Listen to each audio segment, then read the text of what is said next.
Paca itu tidak selalu benar. Tapi kalau andai kata yang Anda dengar seperti itu, lawan dengan perilaku Anda, lawan dengan pola pikir positif Anda, dan yang penting, lawan dengan memperbanyak kebajikan Anda. Karena paca ataupun hitungan apa saja, ramalan apapun juga, bintang, sio, dan sebagainya, hanya tahu yang akan Anda dapatkan, tapi tidak tahu apa yang akan Anda kerjakan.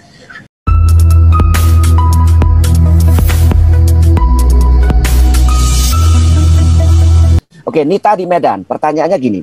Bagaimana kalau kalau dikatakan bahwa ramalan pace kita atau anak kita sangat tidak bagus, bahwa kehidupan kita adalah susah seumur hidup, atau dikatakan kalau anak kita diramalkan seumur hidup juga kurang bagus bahkan malas. Saya sendiri sejak mengenal Dhamma, saya percaya dengan karma dan bermaksud mau tetap positif di Dhamma.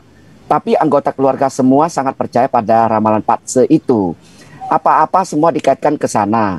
Bagaimana caranya agar saya tidak menderita karena perkataan ramalan tersebut, sedangkan anggota serumah cenderung percaya dengan ramalan pace tersebut. Dr. Adi, bagaimana pandangan Anda? Silakan. Oke, terima kasih. Ini pertanyaan penutup ya. Jadi begini, saya tidak mendalami pace ya, tapi saya pernah dengar mengenai itu. Yang saya ingin komentar adalah begini, dari perspektif ilmu pikiran ya, pikiran bawah sadar ini adalah sebuah tempat, katakanlah seperti kalau komputer itu atau laptop, dia adalah tempat menyimpan data. Dan dia akan menampilkan data sesuai dengan apa yang di-save atau disimpan di situ. Dan kalau kita percaya, ya, percaya mengenai, nggak harus pace lah, baca horoskop kah, kemudian atau mungkin pergi peramal kah, yang lihat wajah kah, lihat garis tangan kah. Kalau kita percaya apa yang dikatakan atau diramalkan itu dengan sepenuh hati, maka itu akan menjadi realitanya kita. Bawah sadar ini akan mewujudkan itu menjadi sebuah realita, sehingga kita bilang, loh, bener ya? Nah, gitu kan? Tapi sebaliknya kalau kita tidak percaya, ya, kalau kita tidak percaya, maka itu tidak akan menjadi realita kita. Oke. Ada seorang pengusaha yang sangat kaya. Dia punya beberapa orang anak, yang anak lakinya cuma satu, ya. Kebetulan saya kenal ini, teman juga. Dan dia punya katakanlah 3 anak, dua perempuan, satu yang paling kecil ini laki. Waktu anak-anak ini lahir dibawa ke peramal. Dan peramal mengatakan anak perempuannya akan hasilnya bagus. Anak lakinya akan jadi sumber masalahnya dia. Anak lakinya akan begini, anak lakinya begitu. Dipercaya atau tidak, disadari atau tidak, yang disampaikan oleh si peramal ini, yang menurut bawah sadar mereka adalah figur otoritas kan. Maka yang disampaikan itu masuklah ke bawah sadar. Maka begitu masuk ke bawah sadar, cara mereka memperlakukan anak ini pasti sudah beda. Oh, anak ini memang nanti akan bikin masalah kok. Jadi mereka secara tidak sadar terus mengirimkan sinyal, kamu anak bermasalah, kamu anak bermasalah. Dan anak ini setelah dewasa bermasalah beneran. Dibawa ke saya untuk dibereskan. Saya bilang ini sulit ini, karena kalian mulai kecil memprogram dia sebagai anak bermasalah. Satu lagi, ini kisah nyata. Teman saya ini, seorang wanita, dia tuh kalau kerja di perusahaan manapun dia kerja, itu paling lama 3 tahun dia pasti akan menjadi tangan kanan bos atau owner. Di perusahaan manapun. Dia masuk ke perusahaan, dia dari staf biasa, paling lama 3 tahun dia pasti menjadi tangan kanan bos. Dan orang kepercayaan. Dia membawa keberuntungan yang besar, banyak sekali kebaikan yang dia berikan kepada perusahaan. Keuntungan, profit, segala macam. Tetapi setiap kali dia buka usaha sendiri, tetap gagal, tidak bisa. Dia bingung kenapa seperti ini. Nah, waktu dia ikut pelatihan, di situ kan saya mengajarkan mereka untuk mencari tahu apa yang terjadi di pikiran dan bawah sadar. Muncullah sebuah memori waktu dia usia 5 tahun. Ya, dia duduk di kamarnya dia, pintu kamar terbuka, dia lagi main di sana. Main boneka. Nah, bapaknya ini mengundang seorang peramal terkenal dari Singapura. Jadi dihitung namanya, tanggal lahirnya, sionya, unsurnya, logamnya lah, apanya, segala macam lah. Dan ditemukanlah berat tulangnya itu 8 kati katanya. Wah, keren. Kalau jadi kan batasnya itu 4. Kalau di atas 4 itu balong suki sudah. 4 ke bawah balong kere. Ngerti Pak Po balong kere? Tulang miskin. Ya. Jadi kalau 4 ke bawah tulang miskin, 4 ke atas tulang kaya katanya. Jadi dia angkanya 8. Dan menurut si peramal ini bilang sama bapaknya, waduh, iki ciamsor iki. Tahu ciamsor Pak Po? Nggak tahu juga kan? Ciamsor itu ciami soro ya, heng hao. Ya, ho begitu kan? Anakmu ini ya, ini tulangnya ini 8 kati. Ini nanti kalau besar, ini bisa sogeh seperti Sulyong, seperti Lim Sulyong. Oke, Om Lim. Wah, bapaknya happy berbunga-bunga kan. Terus peramalnya bilang gini, cuma sayang ya. Oh, sayangnya apa ini? Komponen satu nggak terpenuhi. Anakmu ini perempuan, bukan laki. Kalau laki itu sogengnya luar biasa. Terus kata bapaknya, terus gimana? Ya karena dia ini perempuan, dia nggak bisa usaha sendiri. Dia paling bisa kerja sama orang. Nah, yang tanpa disadari oleh si peramal dan si bapaknya, si anak ini, teman saya ini, dia waktu main di sana, dia kan masih kecil. Dia mendengar itu. Informasi itu masuk ke bawah sadarnya. Dan informasi ini menjadi program pikiran yang mengunci dirinya dia dan mewujudkan realita ini. Sampai sekarang, dia ini nggak bisa usaha sendiri. Jadi dia kerja sama orang, jadi tangan kanannya bos, uangnya banyak. Dia sampai beli ruko, mau buka usaha. Nggak bisa jalan sampai sekarang. Oke, jadi hati-hati dengan peramal. Kalau saya misalkan diramal, kalau yang bagus-bagus saya bilang sadu, betul, pinter, ciame ya. Tapi kalau ramalannya jelek, saya bilang iki ngaco kisah ngeramal lagi, nggak cocok ini. Wong ini kita ini rifle hoki kok saya bilang gimana ramalannya jelek. Jadi begitu, hati-hati dengan peramal. Terima kasih, saya berikan kepada Bante. Ya, silakan Bante. Ramalan apapun juga, horoskop juga termasuk yang tadi Pak Adi sampaikan, termasuk juga sio, ramalan sio, dan pace. Ya, pace ini sebetulnya basicnya adalah menghitung saat lahir. Jadi lahir di mana itu nanti ada lintang utara, lintang selatan dan sebagainya. Sebetulnya hitungannya cukup rumit. Kemudian bulan berapa, jam berapa, dan lain sebagainya, itu ada hitungannya semua dan ada petanya itu. Peta pace itu memang luar biasa sekali. Kemudian dari titik lahir itu bisa disimpulkan. Karena ini juga metode empiris, artinya diperoleh dari berbagai pengalaman sebelumnya, ribuan tahun sebelumnya, dan ribuan orang juga sebelumnya. Maka dari kelahiran, titik kelahiran itu berdasarkan metode empiris akan bisa dihitung. Misalnya kalau tadi dari pertanyaan adalah kamu akan menjadi orang yang kurang rajin, tidak begitu sukses, dan lain sebagainya. Itu hitungan. Nah, sekarang ramalan itu sebetulnya berfungsi, ada benarnya, adalah 50%, bukan 100%. Sebetulnya dia hanya 50%, karena ramalan itu hanya tahu saat sekarang dan memperkirakan yang akan datang, memperhitungkan yang akan datang.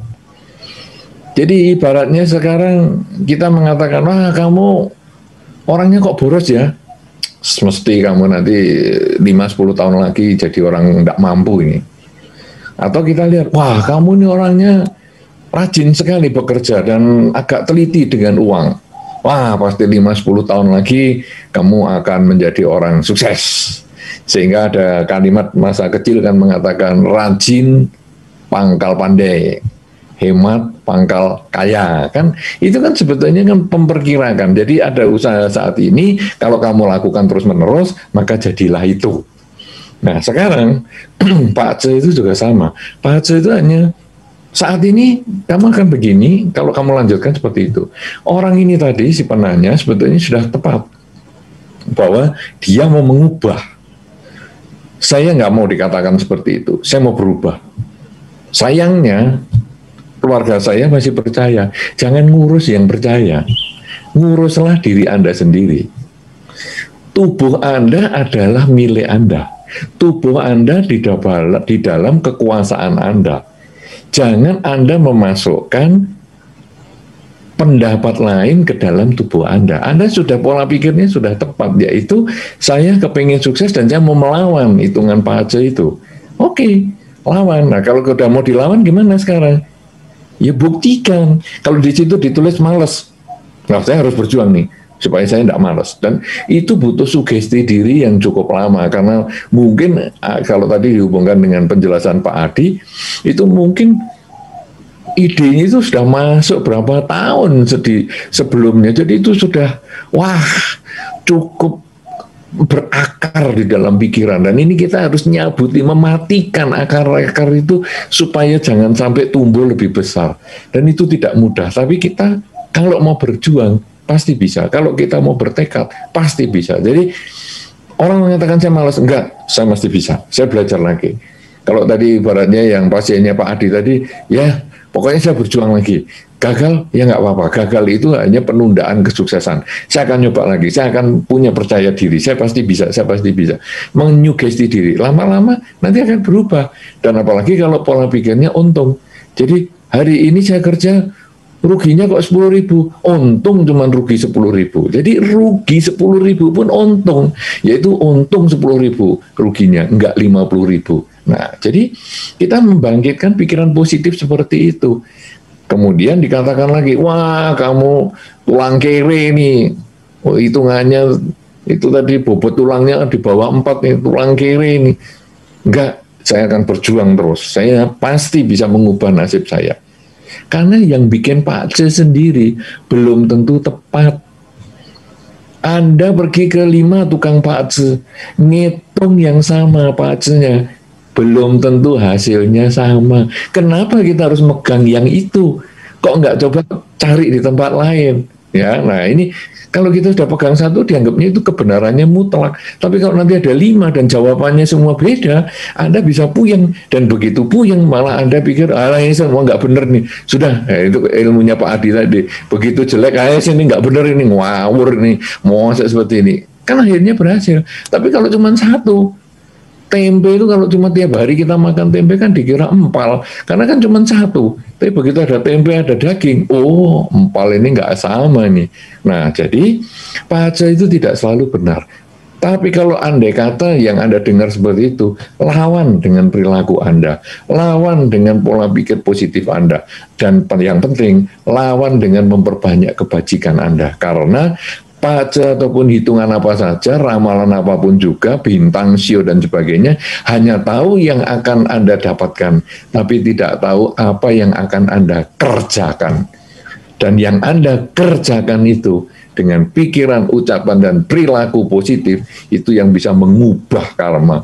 Dalam banyak kesempatan sudah ada contoh-contoh orang yang pacanya umurnya pendek, dengan perilaku yang positif, akhirnya dia bisa menjadi umur panjang. Pengalaman pribadi saya juga termasuk itu. Jadi saya diramal umurnya pendek sekali. 25 tahun sudah mati. Jadi itu sangat pendek umur saya. Tapi ternyata kalau kok saya sampai 62 sekarang. Ya 52 saya pikir dulu, waduh 25 mati ini berarti 52 nih. Mungkin dulu ahli paksanya kebalik nih nulisnya. Tapi 52 saya lewat. Ini 62, biasa-biasa aja. Loh, kenapa bisa begitu? Karena pacarnya itu tidak tahu bahwa saya mengubah karma. 20 tahun, itu kemudian umur 20, saya mulai mengenal Dharma. Umur 25 tahun, saya jadi samanera. Jadi mungkin akhirnya saya melihat, oh matinya saya sebagai umat ini. Saya lahir lagi jadi orang yang berjubah. Jadi saya tetap hidup. Nah ini mengubah karma kan. Jadi sebetulnya ramalan itu hanya tahu yang akan terjadi, tapi tidak tahu apa yang akan kita perbuat. Dan itulah kunci di dalam karma. Karma itu ada yang melahirkan. Kita lahir di orang tua kita nggak bisa milih. Ya, Anda tidak bisa milih, orang tuaku kok jelek begini ya. Jadi muka aku kan sekarang jelek. Mestinya kan aku orang tuanya yang sana tuh, anaknya ganteng-ganteng dan cantik-cantik. Nggak bisa. Ini sudah jatuhnya karena karma. Kita lahir karena karma kita. Kemudian Saya lahir sebagai pria atau wanita, tadi yang mungkin pasiennya Pak Adi, perempuan misalnya. Saya tidak bisa milih. Saya lahir sebagai laki-laki, saya sudah tidak bisa milih. Ya sudah ini. Ya. Nah, tetapi ada sesuatu yang bisa mengubah karma, yaitu sekarang saya akan melakukan kebaikan dengan pikiran, ucapan, perilaku. Sehingga kalau dulu saya dilahirkan dalam kondisi yang tidak baik, dengan perilaku yang baik akan mengubah karma menjadi baik. Yang tidak baik berubah menjadi baik. Yang sudah baik lahirnya karena saya terus berbuat baik, maka hasilnya jadi lebih baik. Dan ini menjadi ada karma yang memotong, dan yaitu dulu yang tidak baik akhirnya berubah sama sekali menjadi baik. Yang tadi Pak Acehnya mengatakan, wah, umurnya pendek lah, kemudian mungkin hidupnya menderita lah, akhirnya terpotong dengan kebajikan kita menjadi umurnya panjang, kemudian hidupnya bahagia, dan lain sebagainya, itu bisa, ya. Jadi jangan Anda terlalu berpikiran negatif pada hasil pajak Anda. Jangan juga Anda dipengaruhi oleh lingkungan Anda. Kakak Anda, ibu Anda percaya, itu terserah, itu hak mereka. Tapi Anda harus menjaga pikiran Anda sendiri. Anda harus menjaga mental Anda sendiri untuk tetap yakin kebajikan dengan pikiran, ucapan, dan perilaku akan mengubah jalan hidup Anda. Dari yang tidak bahagia menjadi bahagia, dari yang bahagia menjadi lebih bahagia. Apapun kata Pace, apapun kata ramalan bintang, apapun kata ramalan show, apapun kata ramalan dan siapapun juga, akan berubah dengan perbuatan baik Anda. Semoga jawaban ini memberikan manfaat. Terima kasih. Luar biasa Bante, jawaban yang sangat memotivasi ya. Jadi kalau Anda dikatakan tidak baik atau apa, Anda buktikan sebaliknya aja. Begitu ya. Buktikan sebaliknya. Kalau tadi Bante sudah berkisah, ada juga kisah Liao Fan. Nanti boleh cari ya, kisah Liao Fan, di mana dia diramalkan tidak akan lulus sekolah, usia pendek, tidak punya anak. Kalau menikah, ternyata semua terpatahkan oleh apa? Kebajikan yang dimilikinya. Sisa waktu yang diramalkan akan meninggal itu, dia isi dengan kebajikan, akhirnya semua yang diramalkan itu dipatahkan.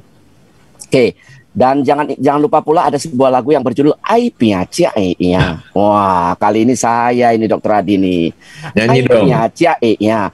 Sahun ti cu tia, Cihun ko papia, Ai Pia Cia E Ya. Wah, itu. Wah, mantap ini. Bagus, merdu. Terima kasih sudah membesarkan hati Bante ya. Yang artinya kira-kira 30% ditentukan langit, 70% kita perjuangkan. Itu ya. Dan kami ucapkan terima kasih ini kepada Bante, kepada Dr. Adi. Mungkin sedikit closing statement di era pandemi ini Bante dan Dr. Adi, supaya kita lebih tenang, umat yang mendengar dan mengikuti ini. Silakan dimulai dari Bante terlebih dahulu. Silakan Bante.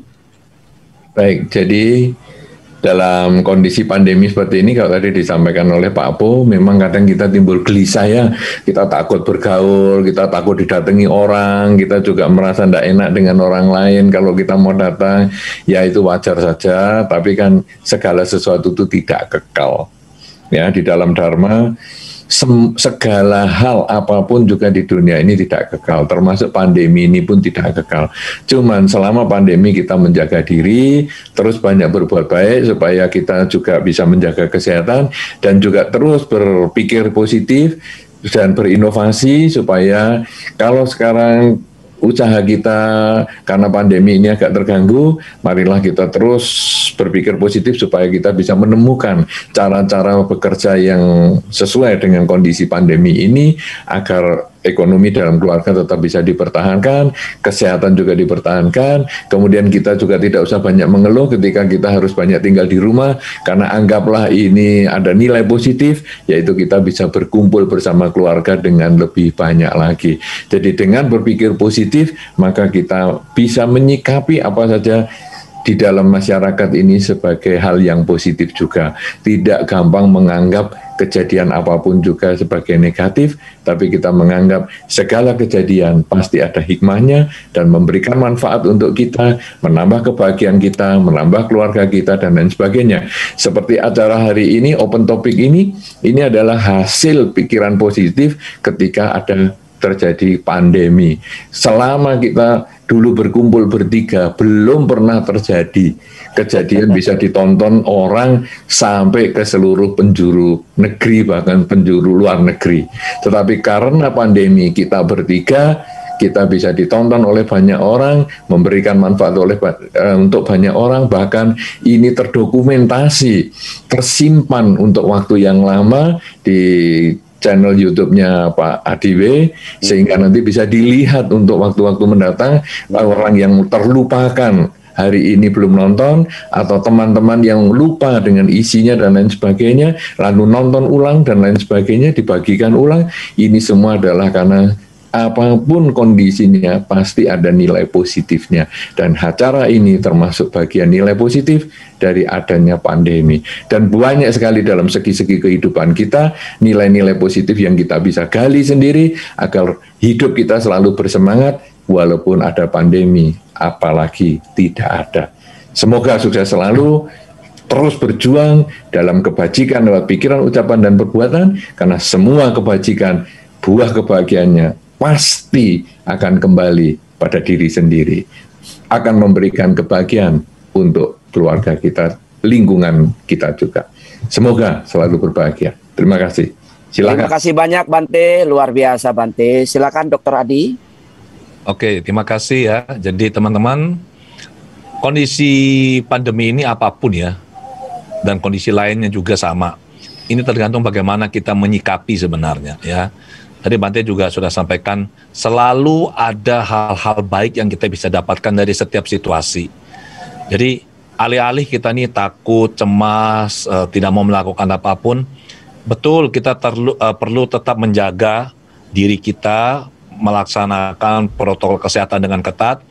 Cobalah isilah hari dengan hal-hal yang positif, hal-hal yang konstruktif, hal-hal yang bermanfaat bagi diri kita dan juga untuk keluarga dan juga untuk masyarakat.